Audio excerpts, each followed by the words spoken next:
Jake Mercer stood in the cold, dimly lit docking bay of Station Hawking, staring at what had to be the ugliest spaceship he'd ever seen in his life. The wandering star looked like it had been through a war, lost badly, and then dragged through space for another 50 years just for good measure. Rust spots dotted the hull. One of the landing gear struts was bent at an odd angle. The ship looked like it might fall apart if someone sneezed near it. "That's the fifth buyer who's walked away this week," Tom Bradley said from behind him. Tom was the station's docking master, a grizzled old spacer with a gray beard and tired eyes that had seen too much of the black. He shook his head slowly like he was watching a funeral. "Something about that ship just spooks people, Jake. Can't put my finger on it, but every single person who's come to look at her gets this look on their face. Like they've seen a ghost or something." Jake let out a long breath and ran his hand through his dark hair. It was getting too long. He needed a cut. But haircuts cost money, and money was something he didn't have much of these days. His Aunt Vera had been the weird one in the family. The one everyone whispered about at gatherings. She was always disappearing for months at a time, running cargo to places nobody had ever heard of, never staying in one spot long enough to put down roots. When she died 3 months back, Jake figured maybe she'd left him some credits. Maybe a few old photos. Something simple. Instead he got a ship. A ship that apparently nobody in the entire station wanted to touch. "What do the scans actually show?" Jake asked, walking closer to the vessel. His boots echoed on the metal deck plating. "I mean, it can't be that bad, right? It's just an old freighter." Tom pulled out a datapad and swiped through some screens. The blue glow lit up his weathered face. "That's what makes it so strange, kid. The hull integrity is actually pretty solid for something this old. The engines are ancient, yeah, but they're functional. Life support systems check out fine. Everything reads normal except for one thing." "What thing?" "Cargo Bay 3. Tom zoomed in on a schematic of the ship. "There's something in there that gives off an energy signature we can't identify. It's not radiation. It's not a fuel leak. It's not anything our sensors recognize. But it makes people uncomfortable. Real uncomfortable. Even the Krellian scrappers turned it down, and those guys will strip down a ship that's literally on fire if they think they can make a credit off it." Jake frowned. He'd heard stories about the Krellians. They were known across 3 sectors for being fearless when it came to salvage. If they wouldn't touch this ship, something was seriously wrong. "What about the human buyers? They say anything specific?" "Yeah, actually." Tom scratched his beard. "Every single one of them said they felt like they were being watched when they got near that cargo bay. Some guy from the mining guild, big tough guy named Pete Russo, went white as a sheet when he got within 10 feet of the door. Said it felt like something was staring right through him. Wouldn't even finish the inspection. Just turned around and left." Jake looked at the ship again. It sat there in the docking bay like a sleeping animal. Tired, but somehow still alive. He owed money to 3 different loan sharks. His apartment on the station was 2 weeks away from eviction. He had exactly 47 credits to his name and a can of protein paste in his cupboard that was probably expired. He needed to sell this ship. Desperately. But at this rate he'd be stuck with it forever. "I'm going aboard," Jake said suddenly. Tom raised an eyebrow. "You sure about that? Maybe there's a reason people are getting spooked. Maybe it's not safe." "My aunt flew this thing for 30 years, Jake replied, walking toward the airlock. "If she could handle it, so can I. Besides, I need to know what's in there. Can't sell something if I don't even know what the problem is." Tom nodded slowly. "All right. But I'm keeping the bay on alert. Anything goes wrong, you yell and I'll send a security team." "Appreciate it." The airlock hissed open with a sound like an old man's last breath. Jake stepped inside and waited for the cycle to complete. The inner door opened and he entered the wandering star for the first time. The air inside was stale but not rotten. The life support had kept things preserved, which was something at least. The lights flickered on automatically as he moved through the corridors. They were narrow, lined with exposed conduits and patch-welded repairs that spoke of decades of hard use. The ship had character, Jake had to admit. It wasn't pretty, but it had survived. He made his way toward the bridge, his footsteps echoing in the empty corridors. Everything felt quiet. Too quiet. Like the ship was holding its breath, waiting for something. When he reached the bridge, he found his aunt's captain's chair still there, the cushion worn and shaped by years of use. There was something sad about it. A ghost of the woman who'd spent so much of her life in this seat, staring out at the stars. On the main console, Jake noticed a small storage locker. He opened it carefully. Inside were some of his aunt's personal effects. A few old photographs of family members he barely recognized. Some medals from the expansion wars that he didn't know she'd fought in. And at the bottom, a data chip with a handwritten label that read, "For Jake. Watch this alone." Jake's hand shook slightly as he picked up the chip. He slotted it into the console, and the main screen flickered to life. His aunt's face appeared, older than he remembered, with lines around her eyes that came from staring into the dark of space for too long. She looked tired but somehow at peace. "Jake." The recording began. Her voice sounded exactly like he remembered. Rough but warm. "If you're watching this, then I'm gone. And you're probably standing on my bridge wondering what the hell you're supposed to do with this old bird." She smiled slightly. "Everyone's probably telling you to scrap it, right? Nobody wants to buy it?" Jake nodded at the screen even though she couldn't see him. "There's a reason for that, kiddo. And it's not because the ship's falling apart. It's because of what's in Cargo Bay 3. She paused, seeming to choose her words carefully. 30 years ago, I was running cargo out in the Outer Veil. Picked up a job nobody else wanted because it paid well and I needed the credits. Found myself on a dead world. No atmosphere. No life. Nothing but rocks and dust. But my sensors picked up something unusual. An energy signature that shouldn't have been there." The image on screen showed some old footage of a barren planet surface. Aunt Vera's younger self in a pressure suit, walking across gray rocks toward something that glowed faintly in the distance. "I found something, Jake. Something old. Something that's been waiting for a very long time. I brought it back to the ship and I've been protecting it ever since. I can't tell you everything in this recording because there's too much to explain. But I need you to know this. What's in Cargo Bay 3 isn't dangerous. It won't hurt you. It never hurt me in 30 years. But it's important.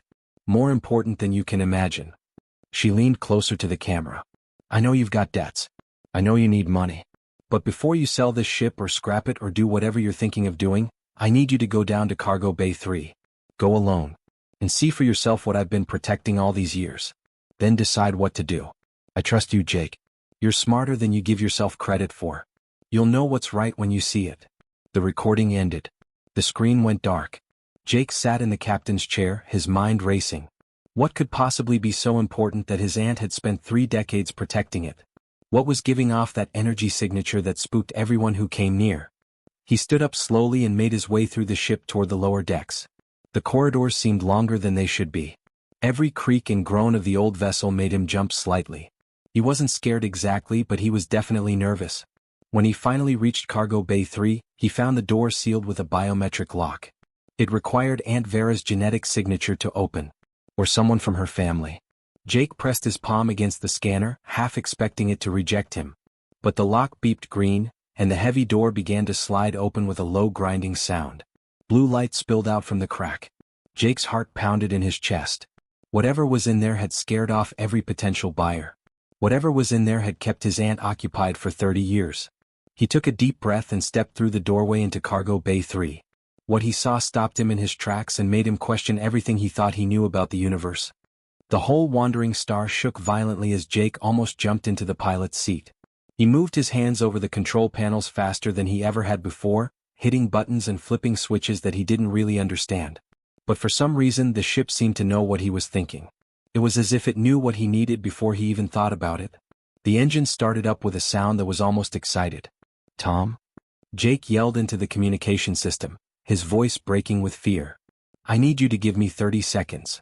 That's all I'm asking for, 30 seconds.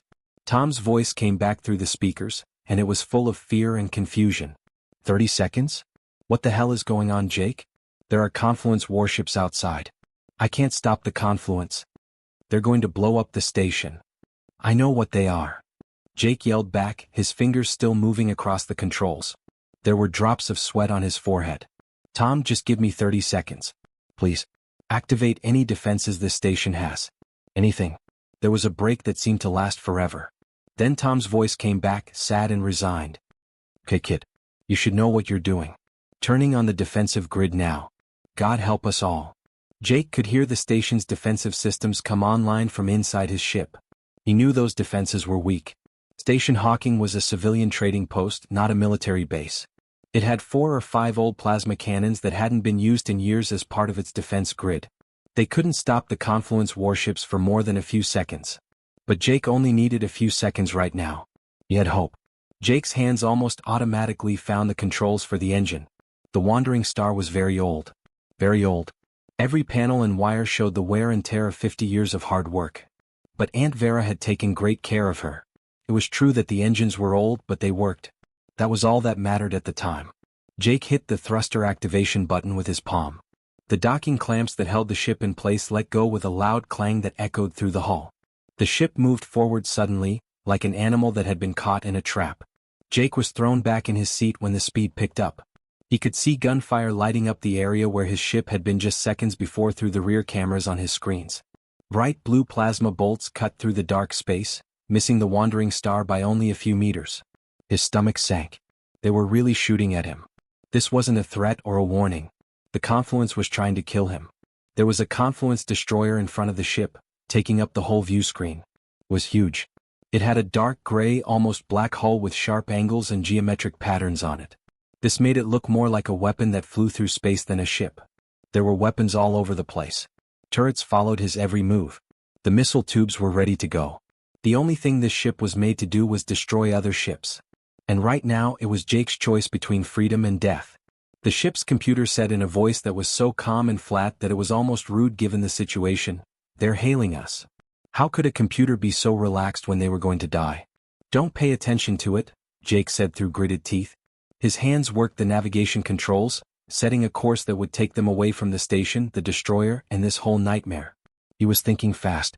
What had gone so wrong so quickly? He had been in Cargo Bay 10 minutes ago, talking to an old alien mind. Now he was running for his life from one of the galaxy's most powerful armies.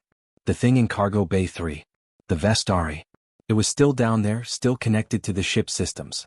Jake could sense it, a presence in the back of his mind that hadn't been there before. It felt like someone was standing right behind him, close enough to feel but not close enough to see. And it knew what was going on. It was aware of the risk. It was aware of the Confluence ships. They knew they were in big trouble. The destroyer was going to cut it off. Jake saw on his screens that the huge warship was moving to block his escape route. They were quicker than he was. More weapons. Better protected. The wandering star wouldn't last 5 seconds in a straight fight with that monster. Jake's ship was smaller and hopefully easier to move, which was the only thing that helped him. He might be able to survive this if he could just get past them and far enough away to jump into faster-than-light travel. More gunfire flew by the ship. The defensive grid on Station Hawking was doing its job by firing on the Confluence ships, but it was like throwing rocks at a tank. The old plasma cannons on the station hardly made a dent in the warship's shields. But they did take some of the fire away from Jake, which gave him a few seconds to move. Come on," Jake whispered to the ship, telling it to move. The engine display showed that they were gaining power. Almost there. Almost there. He just needed a few more seconds. Then something happened that Jake couldn't put into words. He saw the same blue-green light in front of him that he had seen in Cargo Bay 3. The screens changed, showing information and symbols that he had never seen before but somehow understood. The controls under his hands moved a little, changing their shape. And the ship did something that should have been impossible. He heard a voice in his head. Not out loud. Not through speakers. Straight into his mind. It was the Vestari. The voice said, "I can help." It wasn't a man or a woman. It was something else completely. Old and patient, they were completely calm even though there was a lot of noise around them. "I can connect to the systems on your ship if you let me. I can give you a shot." Jake didn't have time to decide if this was a good idea or not. Plasma fire hit his shields, setting off warning alarms all over the bridge. "Do it," he yelled. "Do it now, whatever you can do." The boat changed. Jake knew it was happening even though he couldn't see it clearly. Before, the wandering star had been slow to respond to his commands, like an old dog that didn't want to move. It felt alive now. Responsive. Almost excited. The engines had a lot of power that shouldn't have been possible from reactors that old. The control systems became easier to understand in a way that they hadn't been before. And for some reason Jake knew exactly what to do. He turned the ship hard to the left to avoid a missile that had been following them. The wandering star spun on its axis with a grace that didn't match its boxy, awkward design. The destroyer in front of them tried to follow them by turning its turrets, but Jake was already going in a different direction. He dove under the huge warship and swam along its hull so close that he could see the armor plates and weapons placements. The destroyer couldn't shoot at him without putting itself in danger. "Station Hawking is asking for emergency help," the computer said, still very calm. "Confluence ships are going after civilian areas." Jake's jaw hurt because he was clenching it so tightly. Tom was down there. There were hundreds of innocent people down there. Families. People who work. People who had nothing to do with any of this. And the confluence was threatening them just to get to him. To get to what was in his cargo hold. His chest was full of rage, hot and strong. Can we beat them? Jake talked to the Vestari. Are we able to take them on? The voice in his head was sorry. Not 3 warships. Not yet. Your technology is too simple, and this ship wasn't made for fighting. But I can show you something your aunt found. A place where we can be safe. Where you can find out who I really am. Where you can learn what you need to know to deal with what's coming next. Another wave of gunfire lit up the area around them. One shot hit their port shield and Jake could feel it all over the ship. A console to his left sent out sparks. The bridge began to fill with smoke. They couldn't take many more hits like that. The old shields wouldn't stay up. I don't have a lot of options, do I?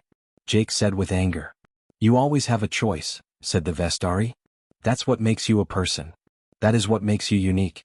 Jake almost laughed at that even though he was scared, confused, and thought he might die at any moment. Unique. He was just a poor mechanic who had a ship he couldn't sell and a problem he didn't know how to fix. But who was he to argue with this ancient alien intelligence that thought he was special? Where do I go? Jake asked. The navigation system showed new coordinates. Jake couldn't believe what he was seeing. They pointed to a part of space that was much farther away than the mapped areas. Deep into uncharted territory where no one went because there was nothing there. At least no one knew about it. It would take days of non-stop travel to get there. Days of running. Days of hoping the confluence didn't get to them first. Jake said, that's crazy. The Vestari said, maybe. But it's also about staying alive. And your species is very good at staying alive. The ship shook again from another explosion. The shields weren't working. Jake could see it on his screens. They might have been able to hit it one more time before the hull started to break. It would be over quickly after that. Jake had made up his mind. He took hold of the flight controls and talked to the ship as if it could hear him. Okay, old girl. Let's find out what you still have in you. Please hold on for me. Just a little longer. He punched in the coordinates and hit the button to turn on the faster-than-light drive. The engine screamed in anger. All of the alarms on the bridge went off at the same time. Jake thought the ship might break apart right there because it shook so hard. The surface of the old station came at them so quickly that Jake's brain couldn't keep up with what he was seeing. It was like falling from a skyscraper and seeing the ground rush up to meet you, knowing that impact was coming and there was nothing you could do to stop it. The huge building took up the whole screen. Jake could see things more clearly now. Weird shapes carved into the metal. Signs that make you feel bad when you look at them. Technology that was so old that everything people had ever built looked like toys. Jake's hands grabbed the flight controls and yanked back hard, trying to pull the ship up and avoid the crash that was only seconds away. But nothing happened. The controls didn't work. He moved the stick with his fingers, but the ship didn't pay any attention to him. The wandering star kept going toward Jake as if he weren't even there. Stop. Pull up.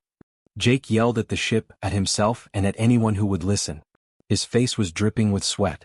His heart beat so hard that he thought it might burst right out of his chest. After that, the voice in his head spoke again. Stay calm. Be patient. They didn't care at all that they were about to hit a station at a very high speed. Trust, the Vestari said. Only that one word. Trust? Are you crazy? We're going to crash.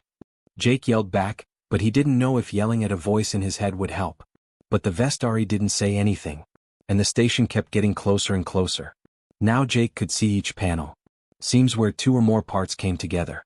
What could have been sensors or windows? Things were coming at them too quickly. The impact was going to happen.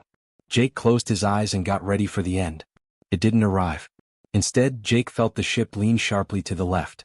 His eyes opened just in time to see something that couldn't be real. A part of the station's hull was opening. Not like a door. Jake had never seen anything like it before. The metal opened up like an eye, and the panels folded back on themselves in ways that didn't make sense. Behind it was a docking bay that glowed with that same blue-green bioluminescent light Jake had seen in Cargo Bay 3. The light was both beautiful and scary. The wandering star slid into the opening as easily as a knife goes into a sheath. Jake didn't have control over it. The Vestari was now flying the ship, guiding it through the entrance with perfect accuracy. The ship went through the small opening with only a few inches of space on each side. As soon as they got inside, the door closed behind them.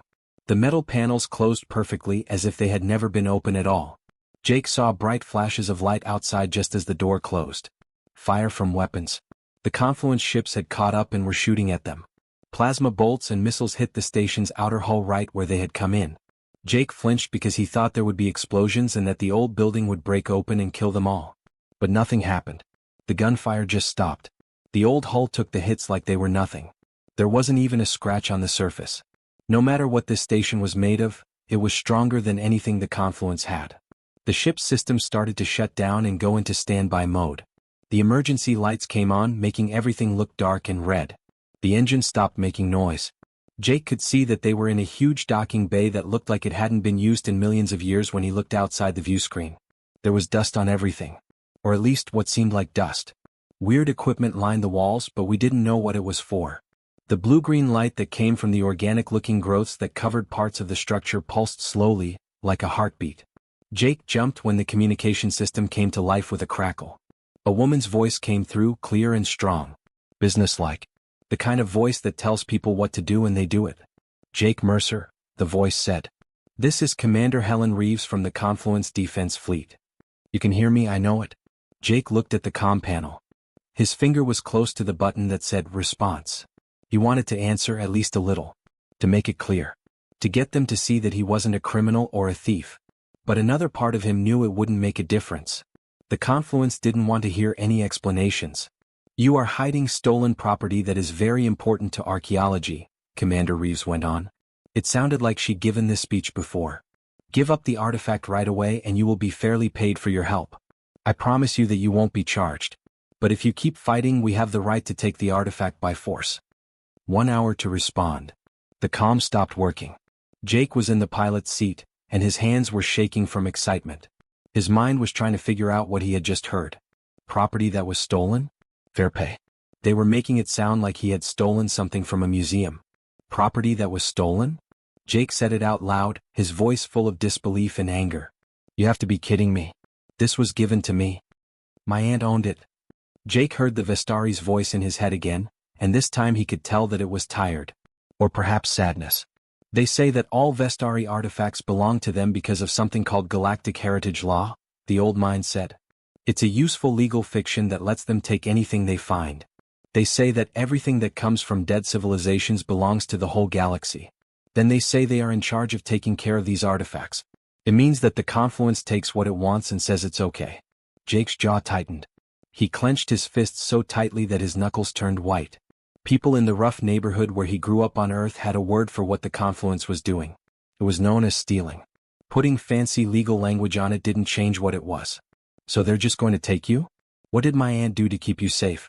The Vestari agreed, they will try. But they can't get to us here. Not easily. This station was built to handle forces that are much stronger than anything the Confluence has. We have some time. It's time for you to know what you're protecting. You need to learn the truth now. Jake looked around the bridge, which was dark. There were still warning lights flashing on some panels. The ship's systems were using very little power. The Confluence fleet was probably circling the station outside, trying to find a way in. He was stuck. There is no way out. There is no way to ask for help. Just him, an old alien intelligence, and a secret that many species were willing to kill for. Okay, Jake said, making himself calm down. You keep saying things that are true. About who you really are. So, what do you want to say? Why is the Confluence willing to start shooting at civilian stations? What makes you so important? A bustling South Asian outdoor food stall seen under leafy green trees, daytime natural light. Several adult men wearing traditional and casual Pakistani clothing gather around a wooden street cart mounted on large wheels. 2 massive aluminum cooking pots filled with rich red and brown curry bubble with oil on the surface. 1 pot contains half-boiled eggs and large pieces of meat. A cook in a light pink shower camise is stirring curry with a long metal ladle, focused and serious. Other men stand nearby holding metal bowls and plates, waiting to be served. The cart is rough, rustic and functional, with steel cups, plates and ladles scattered across it. Background shows a brick wall, dusty ground, and dappled sunlight filtering through tree branches. Authentic Pakistani street food atmosphere, documentary-style realism, ultra-detailed textures, cinematic composition, shallow depth of field, 35mm photography look, high dynamic range, sharp focus, natural colors, photorealistic 8K quality.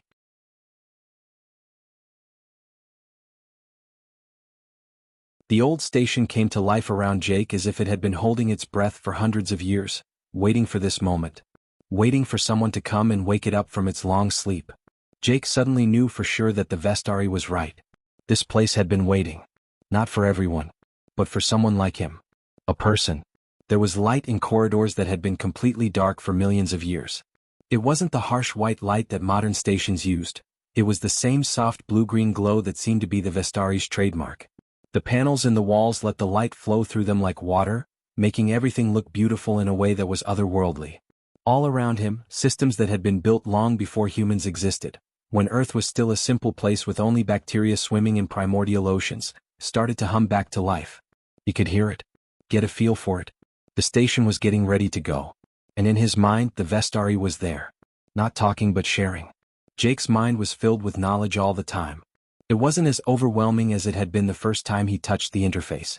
It was like trying to drink from a fire hose. This was not the same. Under control. It was like someone was gently putting memories of a life he had never lived into his head one at a time. He knew things now that he didn't know 5 minutes ago. How the systems at the station worked. Where the different parts were. What they were for. It was amazing and very scary at the same time. Jake was in a control room, but he didn't remember making the decision to go there. His feet had taken him there while his mind was busy thinking about what the Vestari was saying. The room was very interesting. It had looked completely different when he first walked in. Controls and panels made for things that weren't human at all.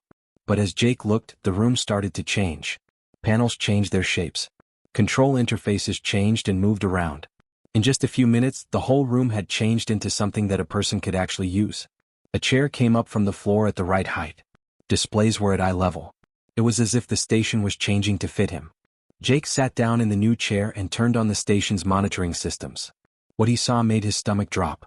The Confluence ships outside weren't just sitting there. They were busy. Cutting. He could see a live feed of the station's outer hull on the main screen. 3 different places showed Confluence soldiers in heavy armor using huge plasma torches to cut through the old metal. The torches burned with a bright white heat that slowly but surely melted through layers of material that had been around longer than people had been around. Jake said out loud, "They've breached the outer hull." His voice sounded small and worried in the big control room. "How much time do we have left before they get through?" The Vestari's answer came right away, as calm as always. 14 hours until they get to the inner sanctum where we are now. Maybe less if they bring more gear. But Jake, we don't need time. We need to get something more important. We need leverage. Jake leaned back in his chair and rubbed his face with both hands. 14 hours. He thought it would take a long time, but he knew it would go by quickly. And what next? The Confluence soldiers would storm the station and take the Vestari by force. They would probably kill Jake along the way. Or put him in jail. No matter what, his life as he knew it was over. Unless he could find a way to stop them. Some way to fight back against a whole fleet of military ships with weapons and resources he couldn't even think of. The Vestari began to show Jake the station's plans in his mind.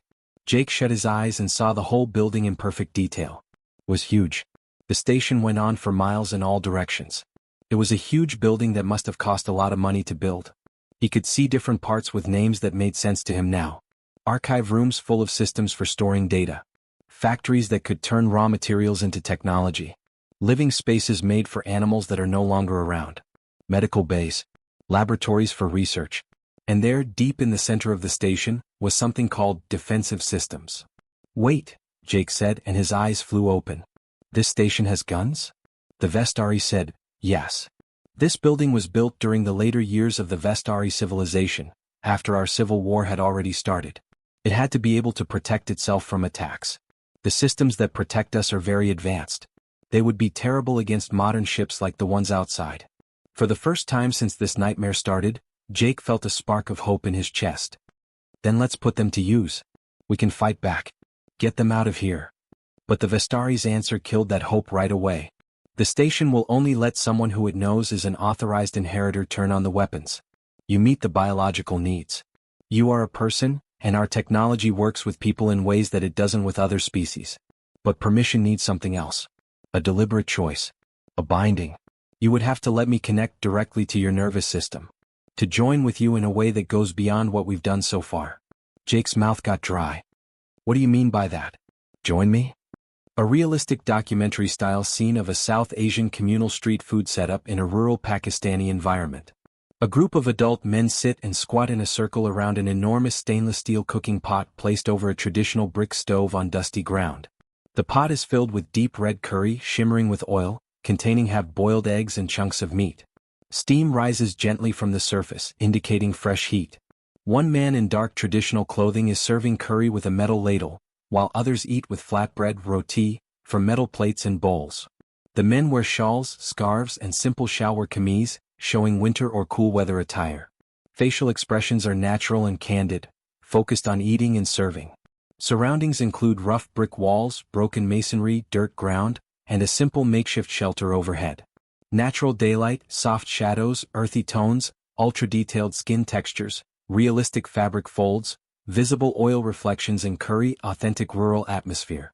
Shot on a 35mm lens, shallow depth of field, cinematic realism, HDR lighting, sharp focus, natural color grading, ultra-high detail, true-to-life composition, photorealistic 8K resolution. It felt like 6 years, but the chase lasted 6 long days. 6 days of almost no sleep, always being on the lookout, and moving from one star system to another with Confluence warships always right behind them. Jake couldn't remember how many systems they had crossed. 40? 50? After a while, the numbers all looked the same. It was important to stay ahead. Living. Not getting caught. News feeds all over the galaxy went completely crazy. All species that could communicate faster than light were watching. The video was all over the place. A single human freighter, somehow upgraded with technology that no one knew about, was able to stay just ahead of 3 full-size Confluence destroyers. It should not have been possible. The destroyers were faster, had better weapons, and were manned by hundreds of trained soldiers. The Wandering Star was an old cargo ship that one person flew. They had only been a station mechanic a week before. But for some reason Jake kept getting away from them. Alien news networks were always on the air. Betting pools opened up in many different worlds. How long could a person live? When would the Confluence finally catch up with him? People still watched Jake even though the odds were stacked against him. It was the best show in the galaxy in a long time. A real story about an underdog happening right now. But people weren't just watching for fun. There was something deeper going on in every colony, every station, and every human world. They saw the Wandering Star dance between plasma fire, avoid missiles, and jump away just before weapons could lock on. They saw one of their own not giving up. Not giving up even though any reasonable person would have done so days ago. They saw the Confluence, which was so arrogant, powerful, and sure of itself that it couldn't catch a single human pilot in a beat-up old freighter. People cheered every time Jake got away, whether they were in a crowded bar or living room. Workers in colonies spread across dozens of star systems stopped what they were doing to watch the latest news. People who didn't know each other gathered around displays on stations all over human-controlled space to watch together, connected by something they couldn't quite put into words. Maybe pride. Or acknowledgement. Because it could be any of them out there. Could be their brother, friend, or neighbor. A normal person who is stuck in a tough spot and won't give up. The spirit that had taken people out of the Earth's gravity well and across the stars woke up. It was the same spirit that had kept them alive and thriving in a galaxy full of older, stronger species. Completely. Absolutely. For the first time in a long time, people all over the galaxy remembered what made them special. They kept going. Always. Jake sat in the pilot's seat during one of their short stops and went over the communication logs that had been piling up. He got more and more interested as he read them. A lot of messages. Maybe 1,000. And all of them came from people. Jake said, "We've got incoming transmissions." His voice was hoarse from being tired. He hadn't slept in days. Looks like every ship with people in 3 sectors is willing to help. Ships for the military. Freighters for civilians.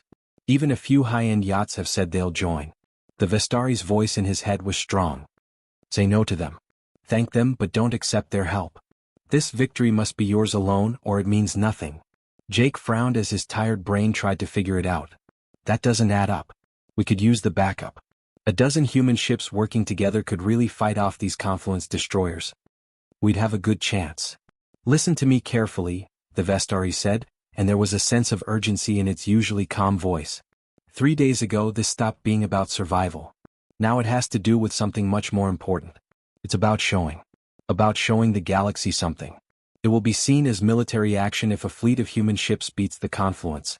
It's just another fight over territory between species. Maybe interesting but not important. But if one person on one ship can do what you're doing, it says a lot about your whole species. Jake rubbed his tired eyes with his hands. The neural link to the Vestari had made him smarter, faster, and stronger than any human should be. But it didn't help him get any rest. What does it really show? That I'm good at getting away? No. It shows that people don't give up. That when people are pushed to the limit and all logic says to give up, they fight back instead. Jake, do you not know what you have done? For 6 days, 3 Confluence destroyers have been after you. For 6 days. They are making their leaders look bad. It has been shown that their technology is not good enough. Their belief that they were better than others has been broken. By one person. The galaxy is learning that people are important. Not able to be ignored. That is worth more than any victory in battle. Jake looked at the star map that was in front of him. The Confluence ships were marked by little red dots. Still going after. Still set on it. Commander Reeves must be really angry by now. The woman probably thought she would catch him in the first few hours. Instead, she had to chase him halfway across known space while every news network in the galaxy reported on how she couldn't catch a guy in an old freighter. Okay, Jake said slowly. I understand what you're saying. This is more than just us. But those people who want to help are putting everything on the line. Their boats. Their lives. So, I'm supposed to just say, thanks but no thanks? You should tell them that their offer means a lot to you. Knowing that people are united gives you strength. But you have to finish this on your own. They will get it. Your kind really admires people who are brave enough to stand up to impossible odds on their own. It's a part of your stories, your culture, and your past. They will get it. Jake spent the next hour writing a response to send out on all channels. Thanking everyone who had offered to help. Telling them that their help meant more than they could know. He said he had to do it his way, but knowing that people were behind him gave him the strength to keep going. He tried to make it sound like it would inspire people instead of being crazy. He wasn't sure if he had done it right. He was surprised by the answers he got. A lot of people understood. They got it. Some people even said they thought he would say no to help. That's so human, said one message. Of course you're doing it by yourself. Show those Confluence jerks what one of us can do. A highly realistic street food scene in Pakistan captured in bright midday daylight. A wooden pushcart with large wheels stands on a roadside in front of a vivid blue metal shutter. On the cart are 2 large traditional aluminum cooking pots placed over open gas flames, one tall rounded pot with a lid and another wide pot filled with rich brown curry containing meat and half-boiled eggs, oil shimmering on the surface. Steam gently rises from the food. 4 adult South Asian men are clearly visible, standing naturally around the cart. An elderly man with a white prayer cap and weathered face serves food with a metal ladle, his facial features sharp and undistorted. A younger man in a blue shower kameez stands on the right holding a blue plastic bag, face clean, realistic and well-defined.